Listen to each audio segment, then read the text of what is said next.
الحمدللہ والصلاة والسلام علی رسول اللہ وبعد اعوذ باللہ من الشیطان الرجیم بسم اللہ الرحمن الرحیم۔ آج ہم انشاءاللہ بات کریں گے اس فتنے کے بارے میں جو ہمارے معاشرے میں بہت زیادہ بڑھتا چلا جا رہا ہے اور اس کے بارے میں کوئی بات نہیں کرتا۔ عموماً عورتوں کی بے حیائی کے بارے میں بہت بات کی جاتی ہے، لیکن مرد حضرات جنہوں نے عورتوں کو پروٹیکٹ کرنا ہوتا ہے، جن کو شعور ہونا چاہیے کہ حیا کیا ہے، بے حیائی کیا ہے، جنہوں نے اپنے گھر کی عورتوں کو بچانا ہوتا ہے بے حیائی کے فتنے سے، ان کو کوئی خبر نہیں ہوتی کہ ان کے شرعی فرائض کیا ہیں، انہیں کس چیز میں حیا کرنی چاہیے۔ یہ بات درست ہے کہ عورتوں کی بے حیائی پر بھی کام کی ضرورت ہے، لیکن اس کے ساتھ ساتھ یہ بھی ضروری ہے کہ ہم یہ جانیں کہ مرد حضرات کو اپنی کن کن حدود کا خیال رکھنا ضروری ہے۔ اور افسوس ہوتا ہے یہ دیکھ کر کہ ہمارے معاشرے میں جو مرد جہاں چاہتا ہے وہ اپنی پاور کا ناجائز استعمال کر لیتا ہے، اور اس کو ٹوکنے اور روکنے والے بہت کم لوگ ہوتے ہیں۔ تو امر بالمعروف اور نہی عن المنکر میں تعصب نہیں کرنا چاہیے۔ اگر آپ نیکی کا حکم دینا چاہتے ہیں، برائی سے روکنا چاہتے ہیں، تو پھر آپ مردوں کی اندر موجود برائی کو بھی روکنے پہ کام کریں اور عورتوں کے اندر موجود برائیوں کو روکنے پہ بھی کام کریں۔ تو ہماری جو سیریز ہے مرد ذات کی بے حیائیاں، یہ اصل میں اس شکوے کا جواب ہے جس کے بارے میں اکثر خواتین کہتی ہیں کہ ہمارے تو گھر کے مردوں نے کبھی ہمیں یہ بات نہیں بتائی۔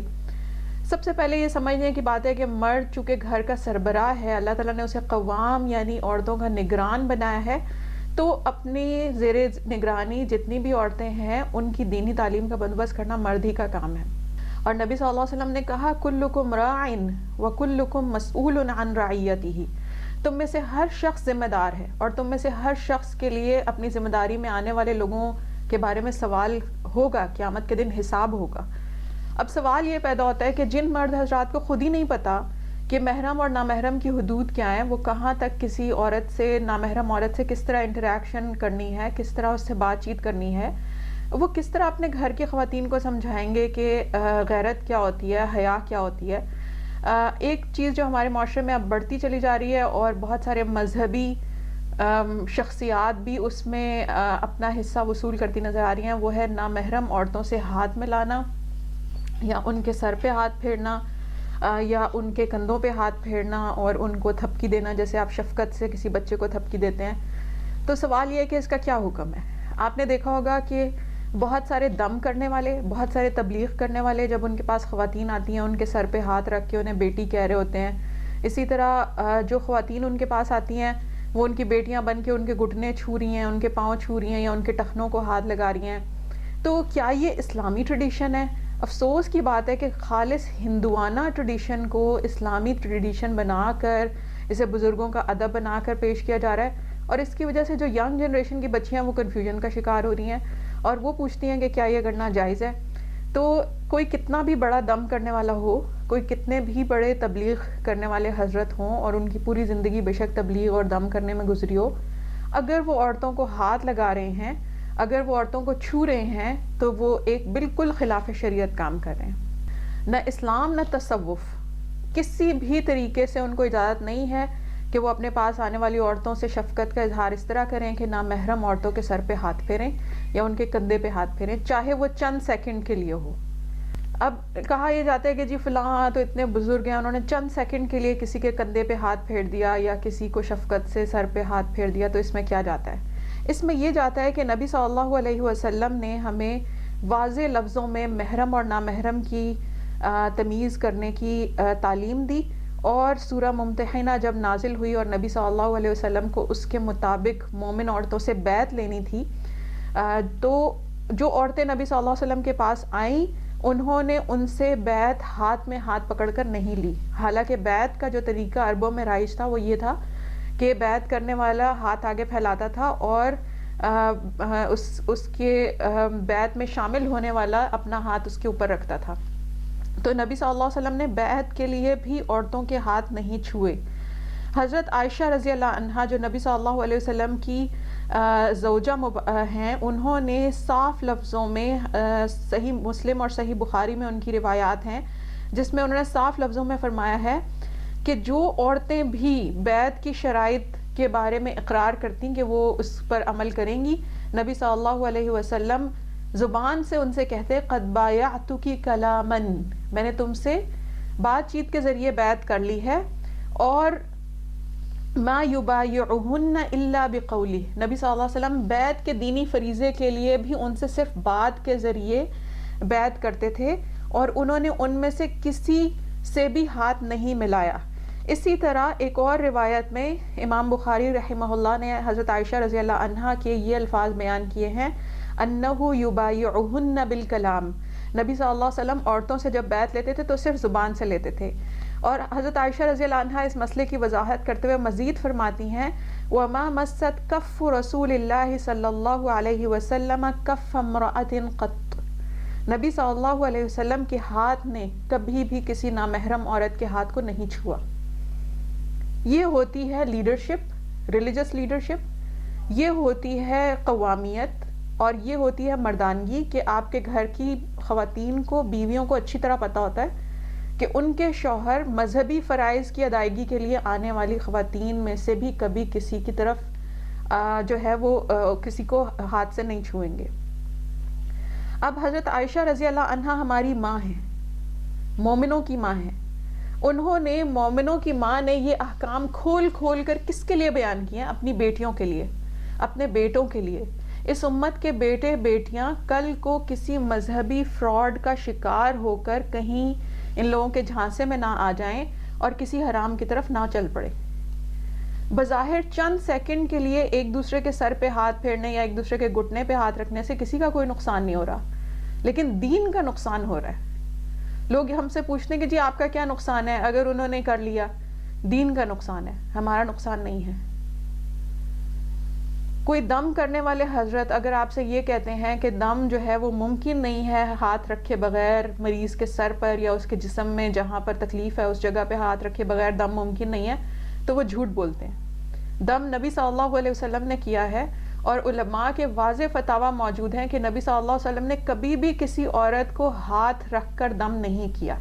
بعض دم کرنے والوں کو جب یہ بات سمجھائی جاتی ہے کہ یہ مت کریں، یہ شیطان کی طرف سے راستہ کھل رہا ہے، اس طرح جو برائی کرنے والے ہیں، جو عورتوں کا غلط فائدہ اٹھانے والے ہیں، وہ اس سے آگے چلے جاتے ہیں، تو وہ کہتے ہیں کہ نہیں مریض بھی جو ہے وہ جو ڈاکٹر ہے وہ بھی مریض کی نبض چیک کرتا ہے، تو اگر ہم نے اس کے سر پہ ہاتھ رکھ کے دم کیا، یا ہم نے اس کے جو ہے وہ پیٹ پہ ہاتھ رکھ کے دم کیا، تو ہم بھی ایک طبیب کی طرح ہیں۔ یہ بالکل غلط مثال ہے۔ طبیب کو نبض دیکھنے کے لیے اب آلے موجود ہیں، اب طبیب بھی نبض ہاتھ سے نہیں دیکھتے، وہ آلوں سے دیکھ لیتے ہیں۔ اور دوسری بات یہ ہے کہ نبی صلی اللہ علیہ وسلم نے طبیب کو نبض دیکھنے کی اجازت دی، لیکن دم کرنے والے کو اجازت نہیں دی کہ وہ عورت کو چھوئے۔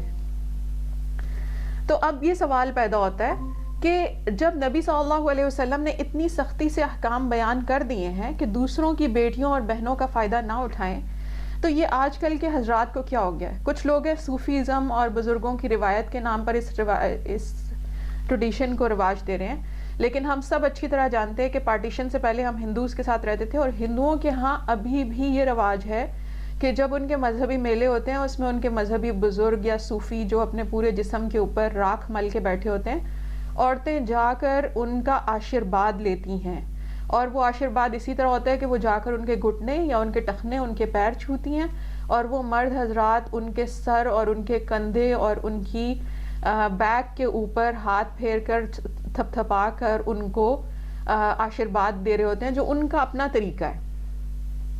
اگر کوئی یہ کلیم کرتا ہے کہ یہ ہمارے بزرگوں کی ٹریڈیشن ہے، تو پھر یہ کام صرف اپنی سگی بیٹی، سگی بہن، سگی بھانجیوں بھتیجیوں کے ساتھ کریں۔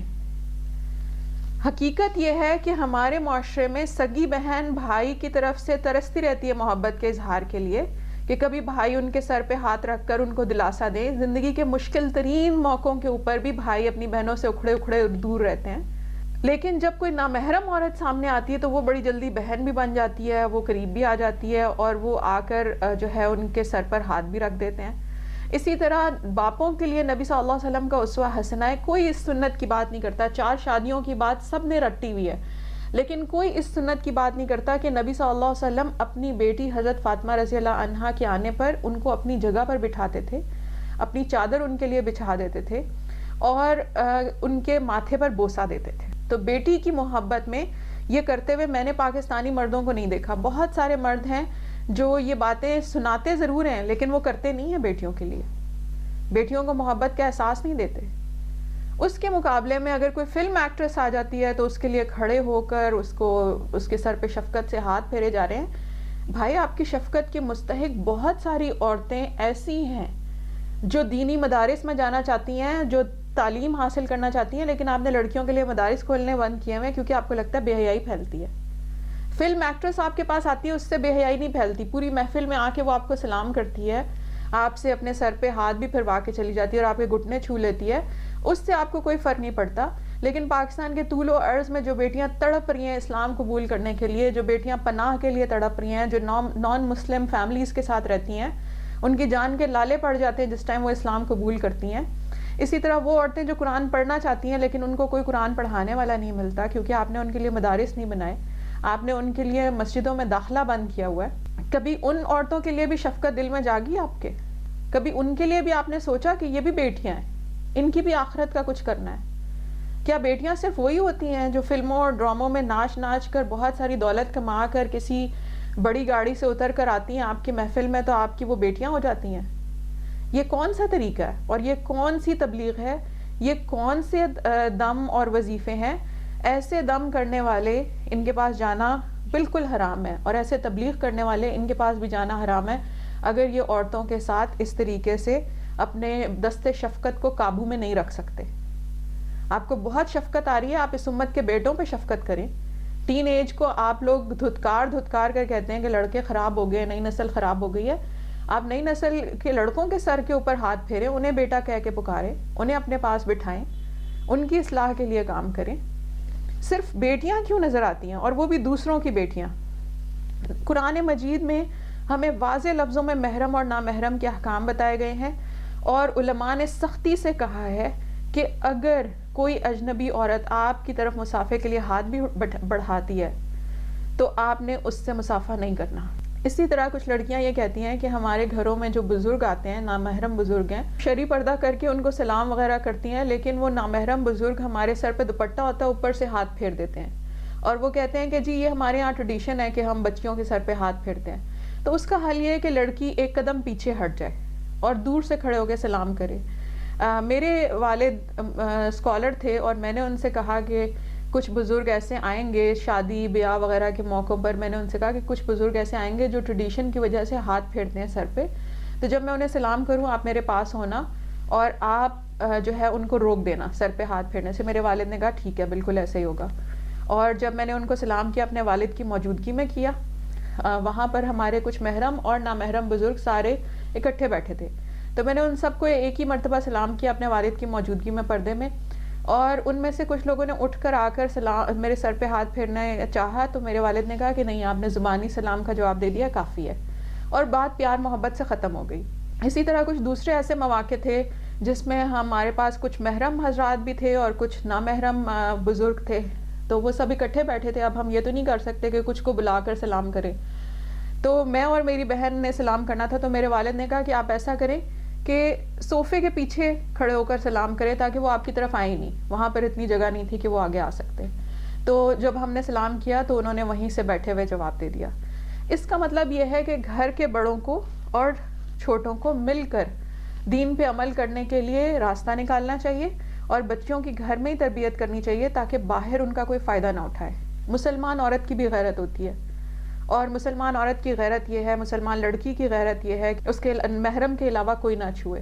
تو آپ اپنے سگے باپ اور بھائی سے محبت کریں, اور سگے باپ اور بھائی بھی آپ سے محبت کا اظہار کریں جیسے نبی صلی اللہ علیہ وسلم نے کیا ہے, ایک حد میں رہ کر, ماتھے پہ بوسہ دے کر یا سر پہ پیار دے کر. یہ بہت خوبصورت انداز ہے, لیکن یہ صرف سگے باپ, بھائیوں, ماموں اور سگے چچا وغیرہ کو سوٹ کرتا ہے. اس کے علاوہ دوسرے لوگ نہ تو آپ کے محرم ہیں کہ آپ جا کر ان کے گھٹنے چھوئیں گی, اور نہ ہی آپ کو ان کے پاؤں چھونے چاہیے. یہ عادت اتنی بڑھ چکی ہے ہمارے معاشرے میں کہ اس کی وجہ سے بچیاں شکایتیں کرتی ہیں لیکن کوئی روک نہیں سکتا. مجھے ایک لڑکی کا یاد ہے جس نے بتایا تھا کہ ان کی فیملی میں جو بھی لڑکی دلہن بنتی ہے اس کو سب سے پہلے اس کے پیر صاحب کے پاس حاضری دینی ہوتی ہے, اور پیر صاحب صوفے پہ بیٹھے ہوتے ہیں, یہ جا کر ان کے گھٹنوں کو چھو کر زمین پہ ان کے آگے بیٹھ جاتی ہیں، پھر وہ ان کے سر پہ ہاتھ رکھ کر دعا پڑھتے ہیں تاکہ ان کی شادی شدہ زندگی کامیاب ہو. تو میں نے ان سے کہا کہ ان میں سے کتنی لڑکیوں کی شادی شدہ زندگی کامیاب ہوتی ہے جنہیں سب سے پہلے پیر صاحب دیکھتے ہیں؟ تو انہوں نے کہا کہ ویسے ان کے بارے میں ہم سب یہی کہتے ہیں کہ ان سے دعا فلانی نے بھی لی اور اس کی بھی طلاق ہوگی، اور فلاں نے لی اس کی بھی طلاق ہوگی. سوال یہ پیدا ہوتا ہے کہ کیا اللہ تعالیٰ نے یہ ٹریڈیشن بنائی ہے کہ پیر صاحب جو ہے وہ دلہا سے بھی پہلے دلہن کو دیکھیں؟ تو ہم یہ بات کر رہے تھے کہ کیا اللہ تعالیٰ نے یہ حکم اتارا ہے کہ آپ کے جو پیر و مرشد ہیں وہ دلہا سے پہلے دلہن کو دیکھیں؟ کیا خیال ہے؟ ان پیر صاحب نے اپنی مذہبی جی بولیے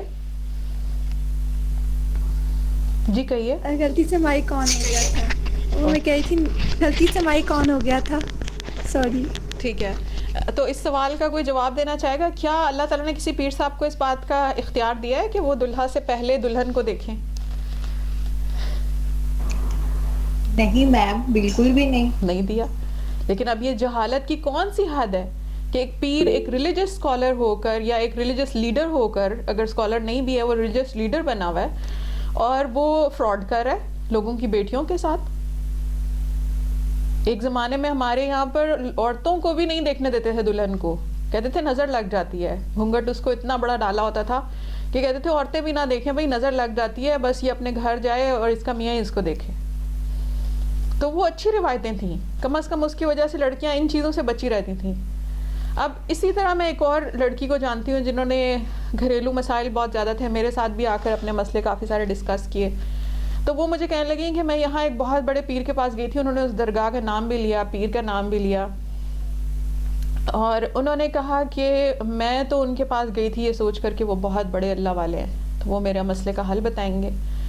تو وہ وہاں گئی، انہیں ہیرسمنٹ کا سامنا کرنا پڑا. پیر صاحب نے ان کا فائدہ اٹھایا اور ان کو غلط طریقے سے چھوا. تو میں نے ان سے کہا کہ دیکھیں آپ پڑھی لکھی خاتون ہیں، ان کے پاس جانا ہی نہیں آپ کو چاہیے تھا. تو وہ کہنے لگی کہ میں ان کو مذہبی لحاظ سے بزرگ سمجھ کے گئی تھی، اور وہ بتاتے ہوئے بھی وہ اتنی دکھی تھیں. تو سوال یہ پیدا ہوتا ہے کہ اس طرح کی بے حیائی ہمارے معاشرے میں ہو رہی ہے اور اس کو کوئی روکنے والا نہیں ہے، اس کے بارے میں کوئی بات نہیں کرتا. اور عورتوں کے بارے میں سب کو یاد ہے کہ عورتیں کتنی بے حیا ہو گئی ہیں. کوئی ہے جو اس بے حیائی کو بھی روکے جو مذہب کے نام پہ ہو رہی ہے؟ کتنا خوبصورت لباس اسے پہنا دیا ہے کہ ایک طرف نبی صلی اللہ علیہ وسلم کہہ رہے ہیں کہ تم میں سے کوئی کسی غیر محرم عورت کو چھوئے یہ اس کے لیے جائز نہیں ہے، اور اس سے بہتر ہے کہ اس کے سر میں لوہے کی کیل ٹھونک دی جائے کہ وہ کسی ایسی نامحرم عورت کو چھوئے جو اس کے لیے جائز نہیں. اور دوسری طرف یہ لوگ کہہ رہے ہیں کہ یہ بزرگوں کی عزت کا طریقہ ہے، اور اس ٹریڈیشن کے خلاف جتنی بھی عورتوں نے آج تک آواز اٹھائی ہے ان کے ساتھ ان لوگوں نے بہت برا سلوک کیا ہے. آپ کو افغانستان میں فرخندہ خاتون کا واقعہ یاد ہوگا جس نے اصل میں درس قرآن شروع کیا تھا. She was 32 years old, unmarried lady, اور وہ درس قرآن شروع کر کے انہوں نے بچوں اور عورتوں کے جو تھا ہیرسمنٹ کے بارے میں یہ آواز اٹھائی تھی، اور انہوں نے کہا تھا کہ آپ ان پیروں اور بابوں کے پاس جانا چھوڑ دیں. تو لوگوں نے ان کے علاقے کے جو پیر تھے وہ غصے میں آ گئے کیونکہ عورتوں نے ان کے پاس دم کے لیے آنا بند کر دیا، تو ان کی لگی بھدی آمدن ختم ہو رہی تھی. انہوں نے فرخندہ خاتون شہیدہ کو گھر سے گھسیٹ کے باہر نکالا، ان پہ الزام لگایا کہ اس خاتون نے قرآن کی بے حرمتی کی ہے. ان کو مارتے رہے، گلیوں میں گھسیٹتے رہے، پل سے اٹھا کر نیچے پھینکا، اس کے بعد ان پہ تیل پھینک کر چھڑک کر آگ لگا دی. اور اس سارے کے دوران وہ لوگ موبائل سے ویڈیوز بناتے رہے. جب یہ کیس عدالت میں چلا تو پتہ چلا کہ وہ خاتون بے قصور تھیں، کسی نے ان کو قرآن کی بے حرمتی کرتے نہیں دیکھا تھا. اصل میں ان کے خلاف ان پیروں اور ان بابوں نے جھوٹی افواہ پھیلائی تھی تاکہ لوگ اسے مار مار کے ختم کر دیں اور ان کے علاقے سے ایک سچ بولنے والی خاتون کا خاتمہ ہو جائے. اب وہ کیس عدالت میں چلا، جن لوگوں نے خود ہی ویڈیوز بنائی تھی وہ خود ہی پہچانے گئے اور وہ ان ساروں کو پھانسی ہوئی. اور فرخندہ خاتون کا سارا جنازہ جو تھا وہ صرف خواتین نے اٹھایا اور خواتین نے ہی ان کو دفن کیا قبر میں. انہوں نے کہا ہم کسی مرد کو اس کے جنازے کے قریب نہیں آنے دیں گے کیونکہ وہ پہلے ہی ان چیزوں کی ستائی بھی تھیں اور اسی کے لیے وہ کام کر رہی تھیں. یہ ایک واقعہ ہے جس نے افغانستان کے ساتھ ساتھ پاکستان میں بھی لوگوں کو ہلا کر رکھ دیا تھا. اور یہ کوئی بہت زیادہ پرانا واقعہ نہیں ہے کہ ہماری یادداشت سے ختم ہو جائے. اور علماء نے، اسکالرز نے ان خاتون کی تعریف کی کہ وہ خاتون لا الہ الا اللہ کی تبلیغ کرتی تھیں، وہ توحید کا درس دیتی تھیں اور لوگوں کو ان شرکیہ چیزوں سے بچاتی تھیں جہاں پر لوگوں کی بیٹیوں کی عزت بھی پامال ہوتی ہے اور دین بھی پامال ہوتا ہے. اس کے بعد ہمارے یہاں پر ایک اسسٹنٹ کمشنر تھیں یا ڈپٹی کمشنر تھیں، آئی ڈونٹ ریمبر، وہ خاتون تھیں بہت دبنگ، انہوں نے قرآن پڑھا ہوا تھا اور ساتھ میں وہ سی ایس ایس آفیسر بھی تھیں.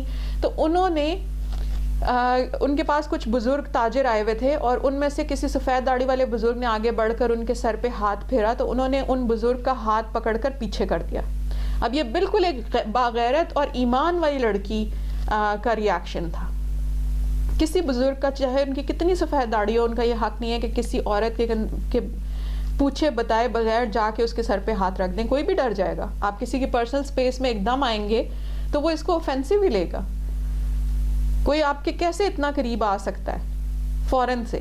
تو انہوں نے پکڑ کر ان کا ہاتھ پیچھے ہٹا دیا. اب وہ اتفاق سے اس واقعے کی ویڈیو بن رہی تھی تو وہ اتنا شور مچ گیا کہ خاتون بڑی بدتمیز ہیں، گستاخ ہیں، سفید داڑھی والے بابا جی کے ساتھ کیا کیا. تو بھائی سفید داڑھی اس بات کا لائسنس نہیں ہے کہ اب آپ نامحرم عورت کو چھو سکتے ہیں. اگر آپ کے بال سفید ہو گئے ہیں تو اس کا یہ مطلب نہیں ہے کہ سفید بالوں والی عورتیں اب جا کر لڑکوں کے سر پہ شفقت سے ہاتھ پھیرنا شروع ہو جائیں. کوئی ضرورت نہیں ہے. جو آپ کا محرم لڑکا ہے آپ اس پہ شفقتیں لٹائیں. سگے بھانجے بھتیجوں کو کوئی پوچھتا نہیں ہے، سگے بہنوں اور بھائیوں کو کوئی پوچھتا نہیں ہے. اور باہر بہت ساری آپ کی منہ بولی بہنیں اور جو ہے منہ بولی خالائیں بنی ہوتی ہیں.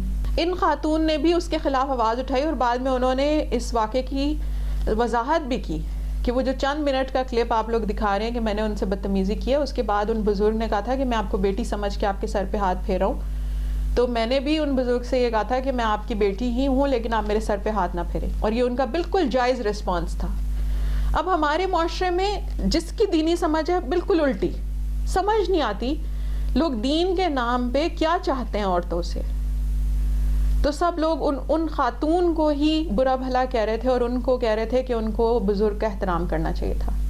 نہیں، آپ کو نہیں کرنا چاہیے اور یہی رسپانس کرنا چاہیے. اگر ایک حضرت آپ کے سر پہ ہاتھ پھیرنے سے باز نہیں آ رہے، اپنا سر ہٹا لیں، آپ ایک قدم پیچھے ہٹ جائیں، آپ اس کمرے سے باہر نکل جائیں، کسی صوفے یا چیئر کے پیچھے چلی جائیں، کچھ بھی ایسا کریں جس سے اس کو پتہ چلے کہ you are not allowed to touch me. اور اگر لڑکیوں کی غیرت اور ان کی باؤنڈریز ان کو چھوٹی عمر سے درست طریقے سے نہیں سکھائی گئی اور بڑوں کے احترام کے نام پر ان کے اوپر عجیب و غریب رسموں کا اور غیر اسلامی رسموں کا یہ بوجھ لادا جاتا رہا، تو پھر آپ عورت سے شکوہ نہیں کر سکتے کہ جی مسلمان عورت کو کیا ہو گیا ہے، یا جی مسلمان عورت جو ہے وہ اب غیرت نہیں کھاتی. آپ نے خود اپنی بیٹیوں کی غیرت ختم کر دی ہے یہ کہہ کر کہ فلاں تو بزرگ ہے، فلاں تو بڑا ہے، فلاں کی بات مان لو. پھر آپ کہتے ہیں کہ عورتیں بے حیا ہو گئی ہیں. جس لڑکی کو یہ نہیں پتا کہ پیر صاحب اسے نہیں چھو سکتے، دم کرنے والے حضرت اس کو نہیں چھو سکتے، وہ تو ہمیشہ پھر ایکسپلائٹ ہوتی رہے گی. اور میرے اسٹوڈنٹس میں سے کئی لوگوں نے مجھے بتایا کہ ہم جو پیر بابوں کو بہت مذہبی سمجھتے ہیں، ان میں سے کچھ لوگ ہمارے گھر آئے، کسی نے ہمیں کہہ دیا کہ آپ کے گھر پہ کوئی مسئلہ ہے، تو لوگ پریشان ہو جاتے ہیں. ہر کوئی اپنی فیملی اور گھر کی ویل بینگ چاہتا ہے. تو وہ کہنے لگی کہ ہم نے کسی دم کرنے والے کو گھر میں بلایا، اس نے کہا کہ میں سب گھر کے لوگوں کو اکیلے اکیلے کمرے میں باری باری دم کروں گا. تو کہنے کا ہم لوگ ڈٹے رہے. ہم نے کہا کہ سب کو لاؤنج میں اکٹھے دم کریں. تو کہنے لگے کہ پھر اس نے یہ کیا، اب وہ دیکھ رہا تھا کہ اب وہ اس کی چال نہیں یہاں چلے گی، تو اس نے یہ کیا کہ لاؤنج میں بیٹھی ہوئی ساری عورتوں کے پاس جا کر باری باری سب کو دم کیا، اور بڑی اور سمجھدار عورتوں کے ساتھ کوئی بدتمیزی نہیں کی، ان کے صرف ہاتھ پھیرے سر پہ، جو کہ بدتمیزی ہے بہرحال. لیکن وہ مطلب اسٹوڈنٹ یہ بتا رہی تھی کہ بڑی عورتوں کے تو صرف سر پہ ہاتھ پھیرے، لیکن جو چھوٹی بچی تھی، جو ٹین ایج میں تھی، سب سے چھوٹی تھی، اس کو غلط طریقے سے چھوا، اور وہ اس وقت فریز ہو گئی بالکل. اس نے بعد میں اپنی بڑی بہنوں سے شکایت کی. اور یہی یہ لوگ چاہتے ہیں. آپ کا کیا خیال ہے، کوئی کیوں فارغ بیٹھ کے کسی کو دم کرے گا؟ کوئی جا کے کوئی کاروبار کیوں نہیں کرتا؟ ان عورتوں کی وجہ سے ہی ان دم کرنے والوں اور ان تبلیغیوں کے کاروبار چل رہے ہیں. جتنے لوگ ہوس کا شکار ہیں وہ عورتوں کو درس دینے کی طرف بڑے شوق سے آ جاتے ہیں. میں خود مذہبی حلقے سے ہوں اور میں آپ کو بتا سکتی ہوں, کچھ علماء نے ایک حضرت کا واقعہ ذکر کیا کہ وہ تو کہتے ہیں میں نے تو بس دینا ہی خواتین کو درس ہے, میں نے پڑھانا ہی خواتین کو. تو انہوں نے کہا کہ ان کے آگے ہاتھ پاؤں جوڑے کہ بھائی تم مردوں میں کام کرو. جتنے لوگ آپ کو عورت کے حقوق پہ درس دے رہے ہوتے ہیں, آپ کو نہیں پتا ہوتا کہ اندر سے اس بندے کے کیا موٹیوز ہیں.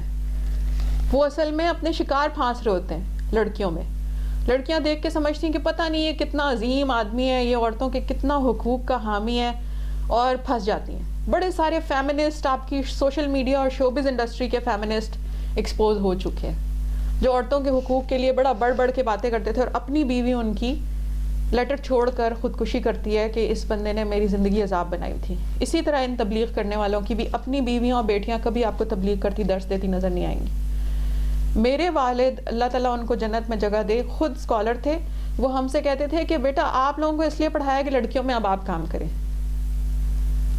ان کے پاس خواتین آ کر جتنا مرضی اصرار کرتی تھیں کہ ہم نے آپ سے اکیلے میں مسئلہ پوچھنا, وہ کہتے تھے یہ میری وائف بیٹھی ہیں, ان کو اپنا مسئلہ لکھ کر دے دیں, یہ پوری ایمانداری سے آپ کو آپ کے مسئلے کا جواب پہنچا دیں گی, اور آپ کو کبھی کانفیڈینشیلٹی کا کوئی مسئلہ نہیں ہوگا. جتنا عرصہ ہم سب بہنیں اپنے فادر کے انسٹیٹیوٹ میں پڑھتی رہی ہیں, ہم سب بہنیں یا پھر ہماری کوئی نہ کوئی کزن جو ابو کی سگی محرم ہوتی تھی وہ ابو کے ساتھ ہوتی تھیں. ابو ان کے ذریعے لڑکیوں کے ساتھ انٹریکٹ کرتے تھے. اگر لڑکیوں کو کلاس روم کے علاوہ کوئی چیز چاہیے تو انہیں پتہ ہوتا تھا کہ مولانا صاحب کی بھتیجی یا بھانجی یا بیٹی سے رابطہ کریں, وہ اسپیشل کوسچن وہاں تک پہنچا دیں گی اور وہ جواب دے دیں گی. یا پھر سب لڑکیاں بیٹھی ہوں اس ٹائم سوال پوچھ لیں. ضرورت کیا ہے اکیلے میں جا کر ملنے کی, مجلس کے اختتام پر اکیلے میں تنہائی میں ملنے کی. یہیں سے شیطان کا کاروبار شروع ہوتا ہے, اور جو لوگ اپنی بیٹیوں کو یہ شعور نہیں دے رہے وہ ان کے ساتھ بہت بڑی زیادتی کر رہے ہیں. بعد میں ان کو ریگریٹس ہوں گے جب وہ بتائیں گی کہ دے ہیو بین مینیپولیٹڈ یا ان کو ایکسپلائٹ کیا گیا, تو ان کو بہت دکھ ہوگا.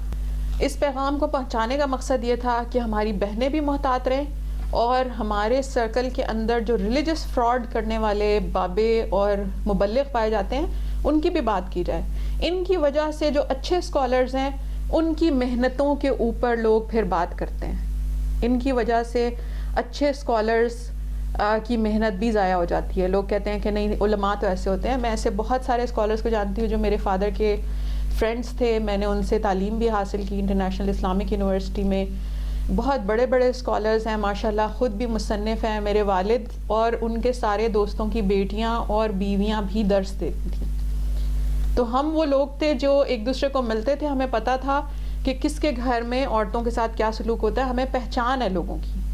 ہم اپنے سرکل میں ایسے لوگوں کو جانتے ہیں جن کی بیویاں انتہائی برے حالات سے گزر رہی ہیں, اور وہ سوشل میڈیا کے اوپر بہت بڑے مبلغ بنے ہوتے ہیں, بڑے وہ بیٹی کے حقوق اور عورت کے حقوق پہ بہت دھواں دار تقریریں کر رہے ہوتے ہیں, اور ان کی اپنی حالت یہ ہے کہ انہوں نے اپنی بیٹیوں کو کئی مہینوں سے دیکھا بھی نہیں. تو میں آپ لوگوں کو صرف یہ بتانا چاہتی ہوں کہ ہمیشہ محتاط رہیں, اچھے لوگوں سے جڑیں, فیئر اور آنیسٹ لوگوں سے جڑیں, اور ریلیجس فراڈ سے بھی ہوشیار رہیں. لوگ بظاہر مذہب کے نام پر, بزرگی اور شفقت کے نام پہ اپنے دست شفقت کو قابو نہیں رکھ سکتے, اور ان کی غلط عادتیں آہستہ آہستہ ظاہر ہو جاتی ہیں. کوئی چاہے کتنا بوڑھا ہو, کوئی چاہے کتنا بڑا اسکالر ہو, اس کو یہ حق نہیں ہے کہ وہ آپ کو چھوئے. اور یہ لڑکیوں کی غیرت ہے کہ ہم نے بھی اس رسم کو اس معاشرے سے ختم کرنا ہے. یہ معاشرہ ہم سے, اس معاشرے میں حیا ہم سے ہے. ہم نے اس معاشرے کے اندر حیا کا دفاع کرنا ہے اپنے عمل کے ذریعے, اور دوسروں کے لیے مثال بننا ہے, اپنے سے چھوٹی لڑکیوں کے لیے راستہ بنانا ہے. اس کے ساتھ ہم آج کا سیشن ختم کرتے ہیں. جزاکم اللہ خیر, آپ لوگوں نے وقت نکالا رات کے اس وقت میں اور ویکنڈ پہ, تو امید ہے کہ اس سے کچھ فرق پڑے گا, کچھ اویئرنیس آئے گی. اب اگر آپ کے کچھ سوال ہو تو آپ پوچھ سکتے ہیں. جزاک اللہ خیرن میم, سب سے پہلے تو آپ کا بے حد شکریہ. اور میم میرا یہی کوشچن ہے کہ میم جیسے ہم لوگ تو دوسروں سے بچیں, لیکن میم جو ہمارے جیسے فادر ہیں اور بھائی ہیں میم, یہ بھی پیار دیتے ہیں, لائک بڑے وہی والا سین ہے. تو میم ان کو بندہ کیا کہے؟ اور میم میں پہلی لڑکی ہوں اپنے خاندان میں جو ابھی تک نماز پہ تھوڑا سا سمجھا دیتی ہے کہ نہیں ہم نے نماز ویسے ہی پڑھنی ہے جیسے نبی پاک صلی اللہ علیہ وسلم پڑھتے آئے ہیں, یہ نہیں ایسے نہیں ہے وہ. بے شک میں پیار سے کہتی ہوں, لیکن میم میرا خود اتنا مذاق اڑایا جاتا ہے نا, میں ان کو بتا نہیں سکتی. ٹھیک ہے, یعنی آپ اور یہ کہہ میں رہی ہیں کہ اب یہ سوچ فیملی میں آپ کے بھی شعور نہیں ہے, اور آپ کے اپنے بھی محرم مرد جو ہیں وہ بعض اوقات نامحرم عورتوں کے سر پہ ہاتھ پیار سے پھیر دیتے ہیں. تو دیکھیں بالکل اویئرنیس میم, میں اور ہم اگر نے, نہ کوئی, جی جی اس میں یہ ہے کہ میم اگر ہم, کوئی نہیں, جی جی سوری, کہیے, سوری. جی میم میں یہی کہنے لگی تھی کہ اگر کوئی نہیں لیتا نا آگے بڑھ کے, اور اگر کسی نے منہ سے اسلام لے لی تو میم اس پہ ایشو بنتا ہے باقاعدہ, اور اس کی اتنی بے عزتی ہوتی ہے سب سے کہ تمہیں عقل نہیں ہے, تمہیں ہم نے یہ سکھایا ہے, ایسا کرنا تھا, لوگ کیا کہیں گے, یہ وہ. میم اتنا سننا پڑتا ہے نا, میرے کو بتا نہیں کوئی سکتی. بات نہیں, ہمیں بھی سننا پڑتا تھا. جیسے کچھ لوگ ناراض ہو جاتے تھے کہ کیوں مولانا صاحب نے ایسے کہا, کیوں ان کی بیٹیوں نے ایسے کہا, لیکن جو صحیح بات ہے اس کے لیے ہمیں بولنا پڑتا ہے. نبی صلی اللہ علیہ وسلم کو دیکھیں, انہوں نے تو لا الہ الا اللہ کے لیے کتنی بڑی قربانیاں دی. ہمارے معاشرے میں تو چلے لوگ مانتے ہیں کہ اللہ ایک ہی ہے اور ہم نے اسی کی عبادت کرنی ہے, تو انہوں نے تو ایک بڑی لیول پہ شروع کیا, لیکن کسی چھوٹی چیز کو بھی ہم نے حقیر نہیں سمجھنا. یہ نہیں سمجھنا کہ نہیں ابھی چونکہ میں توحید سکھا رہی ہوں تو ابھی میں یہ محرم نامحرم کی بحث رہنے دیتی ہوں.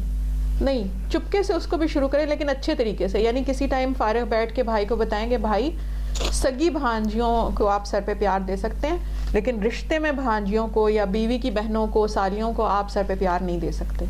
تو پھر بھائی کو سمجھ آئے گی.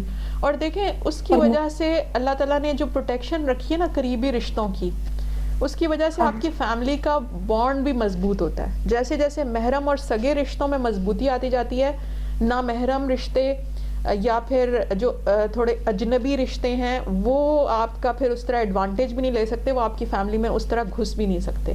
اکثر لوگ یہ شکوہ کرتے ہیں کہ سگی بہنوں کو بھائی پوچھتے نہیں ہیں, لیکن سالیوں کے ساتھ بڑے ان کی خوشگپیاں چلتی ہیں, بڑے خوشگوار موڈ میں باتیں ہوتی ہیں. تو اس کی وجہ یہی ہے کہ نامحرم کی کشش ہے, اور عورتیں بھی دیور اور جیٹھ سے فلرٹ کو جائز سمجھتی ہیں. تو بہت سارے گھروں میں شادی کر کے حلال طریقے سے زندگی گزارتے ہوئے بھی لوگ فلرٹ سے باز نہیں آ رہے. کوئی عورت اپنے دیور سے فلرٹ کر رہی ہے, کوئی آدمی کوئی عورت اپنے جیٹھ سے فلرٹ کر رہی ہے, کوئی حضرت اپنی سالیوں سے جو ہے وہ غلط طریقے سے باتیں کر رہے ہیں. تو اللہ تعالیٰ نے یہ جو سسٹم بنایا, رشتوں کی تقدس کی حفاظت کے لیے بھی بنایا اور فیملی کو مضبوط بنانے کے لیے بھی بنایا. جب ہمارے محرم رشتوں سے تعلقات مضبوط ہوں گے, ہم انہیں یہ چیزیں سکھائیں گے, تو پھر انشاءاللہ ہماری زندگیوں سے حرام آہستہ آہستہ باہر نکلے گا. تو آپ نے جہاں نماز وغیرہ کے لیے جو محنت کر رہی ہیں وہ کر رہی ہیں, آپ نے ساتھ میں اس پہ بھی محنت کرنی ہے. کسی دن بھائی کا اچھا موڈ دیکھ کے اسے بتائیں کہ اپنی بہن کے سر پہ ہاتھ پھیر سکتے ہیں, اپنی والدہ سے آپ مل سکتے ہیں اچھے طریقے سے, اپنی بھانجی بھتیجی کو پیار دیں, آپ اس کے ماموں یا چچا ہیں وہ جائز ہے, لیکن آپ سگی خواتین کے علاوہ نامحرم خواتین کو مت چھوئیں. تو رفتہ رفتہ ہم نے تربیت کرنی ہے. بعض لوگ ایسے ہیں جو بہت سختی پہ اتر آتے ہیں, تشدد پہ آ جاتے ہیں, ان سے تو ظاہر بات نہیں ہو سکتی, لیکن کچھ لوگ ہیں جو مانتے ہیں, جو سنتے ہیں. جیسے میں ایسی خواتین کو جانتی ہوں جن کے شوہر نماز ہی نہیں پڑھتے تھے, لیکن ماشاءاللہ اب وہ نہ صرف نماز پڑھتے ہیں بلکہ خود بھی دینی تعلیم حاصل کر رہے ہیں, اپنی بیوی اور بچیوں کو بھی دلا رہے ہیں. تو کچھ وقت لگتا ہے, کچھ زمینیں کچھ لوگوں کے حصے میں زیادہ بنجر زمین آتی ہے, کچھ لوگوں کے حصے میں تھوڑی نرم زمین آتی ہے, جلدی وہاں پہ ان کی محنت کے اثر نظر آنے لگتے ہیں. اللہ تعالیٰ آپ کا ساتھ دے, اللہ تعالیٰ آپ کو اور ہم سب کو ہمت دے کہ ہم خود بھی دین پہ چلیں, جو ہم میں کوتاہیاں ہم ان کو بھی ٹھیک کر لیں, اور جو ہمارے معاشرے میں بے حیائی اور فحاشی کا طوفان آتا جا رہا ہے بڑوں کی طرف سے یا چھوٹوں کی طرف سے, مردوں کی طرف سے یا عورتوں کی طرف سے, اس میں حیا کی آواز ہم نہیں بننا ہے.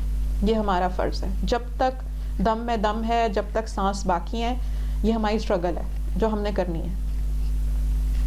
جی میم انشاءاللہ. اور میم باپ کو کیسے سمجھائے؟ والدہ کے ذریعے آپ سمجھا سکتی ہیں. ظاہر ہے کہ باپ کو اگر آپ ڈائریکٹ کہیں گی تو کچھ باپ ہو سکتا ہے ناراض ہو جائیں. میرے فادر آسان تھے, وہ فرینڈلی تھے, میں نے ان کو بات بتائی اور انہوں نے میرا ساتھ دیا اور انہوں نے کہا کہ ٹھیک ہے تمہاری بات صحیح ہے. تو آپ اپنی والدہ کے ذریعے سمجھا سکتی ہیں. یہ بھی ہو سکتا ہے کہ آپ کی بہنوں میں سے یا بھائیوں میں سے کسی کی ابو زیادہ سنتے ہوں تو آپ ان کے ذریعے سمجھا سکتی ہیں. بہرحال کوئی ایسا رستہ ڈھونڈیں جس سے آپ ان کو سمجھا سکیں, اور اگر آپ کو لگتا ہے کہ سمجھانے سے بات اور زیادہ بڑھ جائے گی تو ابھی کچھ عرصہ ویٹ کریں. آہستہ آہستہ سمجھ آ جاتی ہے.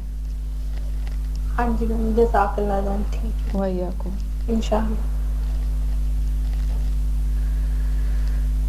کوئی اور سوال؟ میم جو لوگ جوائنٹ فیملی سسٹمز میں رہتے ہیں یا جو مطلب اکثر لڑکیوں کی شادی ہو جاتی ہے پھر اسی گھر میں جیٹھ بھی اور دیور بھی اور یہ سب ہوتے ہیں، میم پھر وہ وہاں پہ کیسے سروائیو کریں؟ مطلب کہ ہر وقت تو چہرے کا نقاب نہیں ہو سکتا نا، نہ ہی بندہ اتنا مطلب دور رہ سکتے ہیں سب چیزوں سے.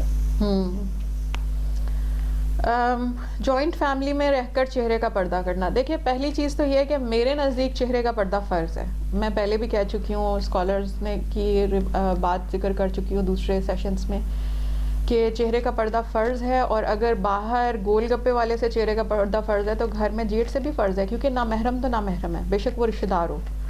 تو مکمل شرعی پردہ ہمیں کرنا ہے تو پھر کرنا ہے. اور جوائنٹ فیملی سسٹم میں رہتے ہوئے بھی چہرے کا پردہ ہو سکتا ہے، لیکن اس میں یہ ہے کہ اگر سب لوگ سپورٹیو ہوں. سپورٹ نہیں کر رہے اگر وہ لوگ، تو بھی آپ اپنا پردہ تو نہیں چھوڑیں گی نا.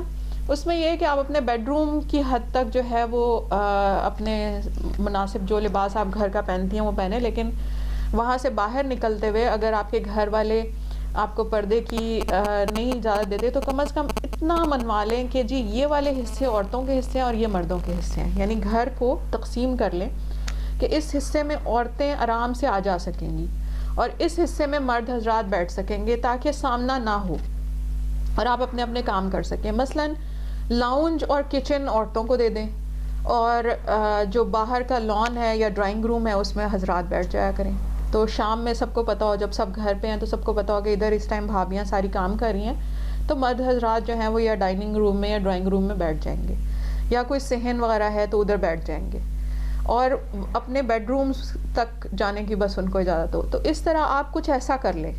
گھر کے اندر رہتے ہوئے ہی مردوں اور عورتوں کے حصوں کی تقسیم کر لی جاتی ہے، جس سے آسانی ہو جاتی ہے عورتوں کے لیے بھی کہ انہیں ہر وقت چادر پہنے اٹینشن نہیں رہنا پڑتا، اور مردوں کے لیے بھی آسانی ہو جاتی ہے، عورتوں کے لیے بھی آسانی ہو جاتی ہے.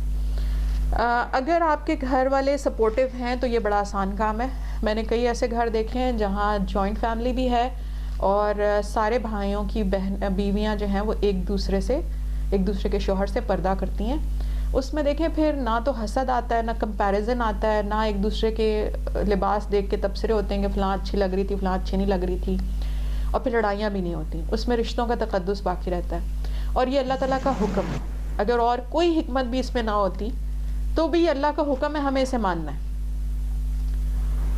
اب سوال یہ پیدا ہوتا ہے کہ جن گھروں میں چہرے کا پردہ مانا ہی نہیں جا رہا تو آپ منوائیں گی تو کوئی مانے گا نا. میں نے 13 سال کی عمر میں پردہ شروع کیا تھا. میری فیملی کی بہت ساری خواتین نے 19 سال کی عمر میں شروع کیا، کسی نے 18، کسی نے 20 میں شروع کیا. میں نے 13 میں شروع کر لیا تھا. تو جتنا، اور اس ٹائم کوئی بھی سیریس نہیں لیتا تھا، سب کہتے ہیں تو بچی ہے. تو میرے ایک کزن آگے کمرے میں، تو میں اٹھ کر جلدی سے میں نے اپنا چادر سے نقاب کر لیا اور میں اندر کمرے میں چلی گئی. تو وہ شرمندہ ہو گئے اور انہوں نے کہا کہ سوری عائشہ، مجھے یاد نہیں رہا تھا کہ تم پردہ کرتی ہو، آئندہ میں نوک کر کے آؤں گا. اور اس کے بعد انہوں نے ہمیشہ اس کا احترام کیا. تو میرے کزنس میں سے وہ کزن تھے جو سب سے فرینڈلی رہے تھے میرے پردے کے بارے میں. باقی سارے جو بزرگ، جو بڑے بڑے کزنس تھے، وہ تو ہنستے تھے، وہ کہتے ہیں یہ پردہ کرے گی ہم سے، یہ تو چھوٹی سی ہے، یہ تو ہمارے سامنے بڑی ہوئی ہے. تو شروع میں آپ کو مشکلات آتی ہیں، لیکن جب ایک چیز آپ پڑھ کر یقین کر لیا ہے کہ یہ اللہ کا حکم ہے تو پھر کرنا ہے اور پھر اس کے راستے ڈھونڈنے ہیں. تو وہ ایک الگ ٹاپک ہے، انشاءاللہ ہم اس پہ بھی بات کریں گے کہ کیسے پردہ کیا جائے جوائنٹ فیملی میں، کیونکہ بہت سارے لوگوں کے موڈ دیکھنے ہوتے ہیں. اس میں یہ ہے کہ آپ یہ نہ دیکھیں ان کا ریاکشن کیا ہوگا، آپ یہ دیکھیں کہ مجھے اللہ کا حکم ماننا ہے اور اس کے ساتھ ان کے احترام کا خیال رکھیں. میں نے اپنے کزنس کے احترام کا ہمیشہ خیال رکھا ہے. پردہ کرنے کے باوجود میں جا کے انہیں سلام کرتی ہوں. میرے بڑے ہیں سارے کزنس، تو کچھ مجھ سے 10-11 سال، کچھ 15 سال بڑے ہوں گے. تو میں ان کی وائف کو ساتھ لے کر ان کو سلام کرنے چلی جاتی ہوں. تو وہ احترام کرتے ہیں، انہیں پتہ ہے کہ یہ رسپیکٹ بھی کرتی ہے اور پردہ بھی کرتی ہے. Hope it's clear.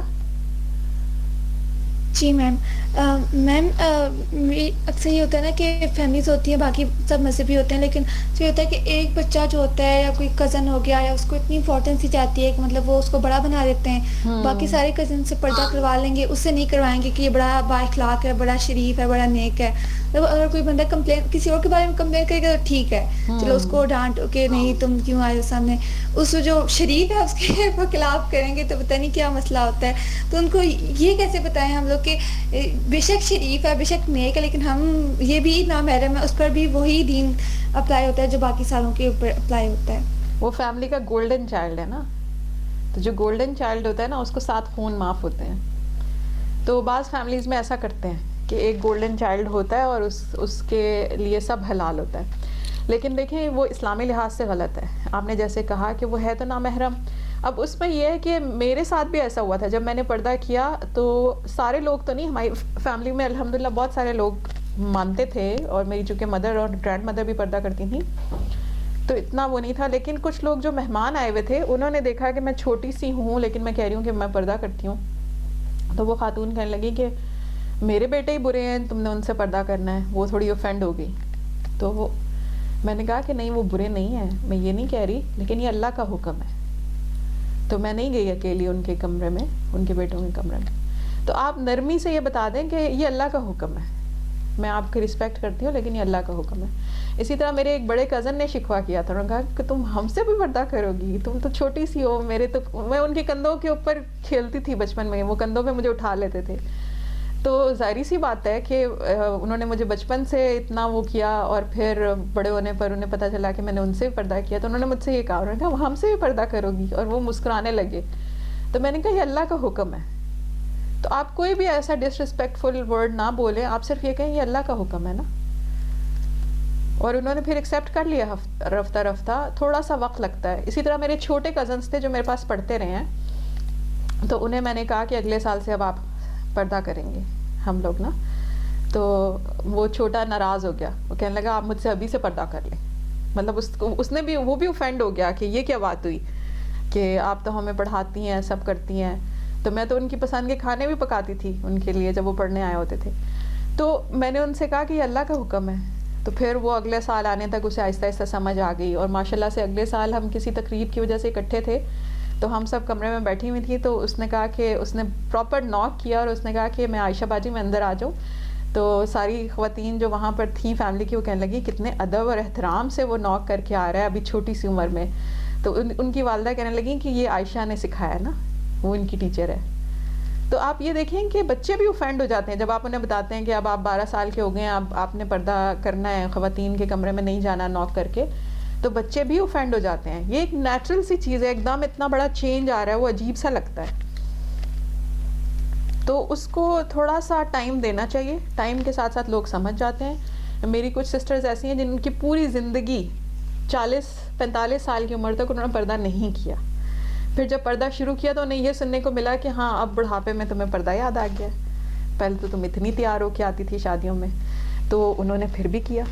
باتیں تو سننی پڑتی ہیں ڈفرینٹ قسم کی، لیکن رفتہ رفتہ لوگوں میں ایکسیپٹنس آتی گئی. تو آپ بس وقت پہ چھوڑ دیں فیصلہ. Hope it's clear. سسٹر میرا کوشچن ہے. جی پوچھیے. یہ کہ ہم 3 مہینے نا تو ہم چاچو کے گھر میں رہتی ہیں. چاچو کے بچے ہیں تو چھوٹے، لیکن مطلب سب سے جو بڑا بیٹا ہے وہ 9th کلاس میں پڑھتا ہے. تو اب ہم وہاں پہ پردہ کریں گے تو مطلب کہ وہ تو ہماری جھولی میں کھیلے ہوئے نا سارے، تو تھوڑا وہ کہہ رہے کہ اوفینڈ ہوگا، مطلب کہ ایسا ہی ہے. میں بھی اپنے جن کزنس کا بتا رہی ہوں ان کو میں نے بچپن سے میں ان کو پڑھا رہی ہوں، وہ میرے اسٹوڈنٹس ہیں. لیکن نہیں نا پھر ہم اب ان کے گھر میں رہتے ہیں. بے شک آپ ان کے گھر میں رہتے ہیں. جیسے میرے جو کزنس جن کا میں بتا رہی ہوں، ہم اسے بوائز ہاسٹل کہتے تھے. ہمارے گھر میں وہ رہتے تھے. میرے تایا کے سارے بچے ہمارے ساتھ رہتے تھے، اور ان کے فادر کی ڈیتھ ہو گئی تھی تو وہ آ کر ہمارے پاس ایجوکیشن حاصل کرتے. ان کی مدر نہیں ساتھ رہتی تھی، بچے رہتے تھے. تو میری ساری کزنس جو تھیں وہ ایک سائڈ پہ رہتی تھیں، اور سارے میل کزنس ایک سائڈ پہ رہتے تھے. ابو نے بھائیوں کو بھی انہیں کے کمرے میں شفٹ کر دیا، تو وہ اسے ہم بوائز ہاسٹل کہتے تھے اور اسے گرلز ہاسٹل کہتے تھے، گھر کے دونوں کونوں کو. تو میں آپ کو یہی بتا رہی ہوں کہ وہ بھی ہمارے گھر میں رہتی تھی، لیکن میرے بھائیوں نے ان لڑکیوں کے پردے کو ایکسیپٹ کیا. وہ پردہ کرتی تھیں اور میرے بھائی ان کا خیال رکھتے تھے، نوک کر کے آتے تھے. تو بے شک ہم ایک دوسرے کے گھر میں رہتے ہوں، اس کا یہ مطلب نہیں ہے کہ پردہ ختم ہو گیا. اور آپ حضرت عائشہ رضی اللہ عنہ اور حضرت اسماء کو دیکھیں. حضرت عائشہ رضی اللہ عنہ کی سگی بہن ہے، نبی صلی اللہ علیہ وسلم کے ساتھ سفر کر رہی تھی، سب اکٹھے قافلے میں تھے. تو جب قافلے میں بیٹھ کر کھانے پینے اور سب کام کرنے کا ٹائم آیا تو اونٹ کے ایک طرف نبی صلی اللہ علیہ وسلم بیٹھ گئے اور اونٹ کے دوسری طرف حضرت اسماء بیٹھ گئی، یعنی اونٹ کے پیچھے وہ چلی گئی. آپ ایک آڑ میں بیٹھ کر کھانا کھا لیں. تو اس سے کیا پتہ چلتا ہے کہ کوئی بھی آڑ آپ کر لیں. لڑکوں کے کمرے، لڑکیوں کو ایک کمرے میں شفٹ کر دے، لڑکوں کو ایک کمرے میں شفٹ کر دے. بے شک آپ اکٹھے رہتے ہیں. تو میں اپنی کزنس کے ساتھ رہتی تھی اور میرے بھائی میرے کزنس کے ساتھ رہتے تھے. اور میں نا ٹیچنگ کرتی ہوں، تو اسکول میں بھی پھر پردہ. ٹیچنگ آپ کس عمر کے بچوں کو کرتی ہیں؟ چھوٹے بچے ہیں پریپ کلاس کے. نہیں، وہ چھوٹے بچوں سے تو پردہ نہیں ہے. پردہ ہے 10 سے 13 سال کے بچے سے پردہ، اور اس سے فاصلہ سکھانا شروع کر دینا چاہیے کہ اب 2 فٹ کے فاصلے سے کھڑے ہو کے بات کریں، آپ قریب آ کے نہ بات کریں. میں ینگ بچوں کو پڑھاتی ہوں. میرے پاس جو اسٹوڈنٹس ہیں وہ میل اسٹوڈنٹس بھی ہیں اور فیمیل بھی ہیں. تو میں اسی طرح نقاب میں پڑھاتی ہوں سارا دن. تو آپ کو میل اسٹوڈنٹس کے سامنے جو بالغ ہیں نقاب کرنا پڑے گا. میں نے یونیورسٹی لیول پہ بھی اسی طرح نقاب میں پڑھایا ہے میل اسٹوڈنٹس کے سامنے، اور کالج میں بھی نقاب میں پڑھاتی ہوں. صحیح، تھینک یو، جزاک اللہ خیر. وَإِيَّاكُمْ. تو وقت ختم ہو رہا ہے، ختم کرتے ہیں اس کو. آپ لوگوں کا بے حد شکریہ کہ آپ لوگ تشریف لائے. آج بہت تھوڑا ٹائم ہم نے رکھا تھا، لیکن اس کے باوجود آپ سب نے اس کو سننے کے لیے وقت نکالا. بہت بہت شکریہ. دعاؤں میں یاد رکھیے گا. اللہ تعالیٰ ہم سب کو یہ رمضان نصیب فرمائے. جو لوگ اس دنیا سے جا چکے ہیں، ہمیں اللہ تعالیٰ توفیق دے کہ ہم اس رمضان میں ان کے لیے خصوصی باتیں کر کے دعائیں مانگیں اور ان کے درجات بلند ہوں. اللہ تعالیٰ ہم سب کے والدین کو صحت و عافیت دے، اور جن کے والدین اس دنیا سے جا چکے ہیں ان کے لیے آخرت کی ہر منزل آسان کرے، ان کو کروٹ کروٹ جنت دے، اور ہمیں توفیق دے کہ ہم اپنے والدین کا صدقہ جاریہ بنیں. بعض اوقات والدین میں اتنا شعور نہیں ہوتا، اولاد کے شعور کی، دینی شعور کی وجہ سے والدین کی درجے بڑھ جاتے ہیں، اور بعض اوقات والدین کے دینی شعور کی وجہ سے اولاد کے درجے بڑھ جاتے ہیں. تو ہم ایک دوسرے کے لیے ہیں. اگر ہماری فیملیز میں کسی چیز میں کوئی کمی ہے تو ہم نے اس کمی کو پورا کرنا ہے، اور ہم نے ساتھ وہ احسان بھی یاد رکھنا ہے جو ہمارے بزرگوں نے ہمیں دین کی تعلیم دے کر، ہمیں سہولیات دے کر، تعلیم دے کر ہمیں جو کچھ بنایا اس میں بہرحال ان کا حصہ ہے. اگر ابھی وہ دینی لحاظ سے کسی معاملے میں کم ہے تو اس کا یہ مطلب نہیں کہ ان کی رسپیکٹ یا ان کی اہمیت کم ہو جاتی ہے. ہم بہرحال اپنے والدین کی وجہ سے ہیں، اپنے بزرگوں کی وجہ سے ہیں، اور ہم ان کے مقروض ہیں، اور انشاءاللہ ہم ان کے لیے صدقہ جاریہ بن کر کوشش کریں گے کہ ہم ان کا حق ادا کر سکیں. جزاکم اللہ خیر، والسلام علیکم ورحمۃ اللہ وبرکاتہ. وعلیکم السلام. وعلیکم السلام ورحمۃ اللہ وبرکاتہ. ٹیک کیئر میم. Take care. اللہ حافظ.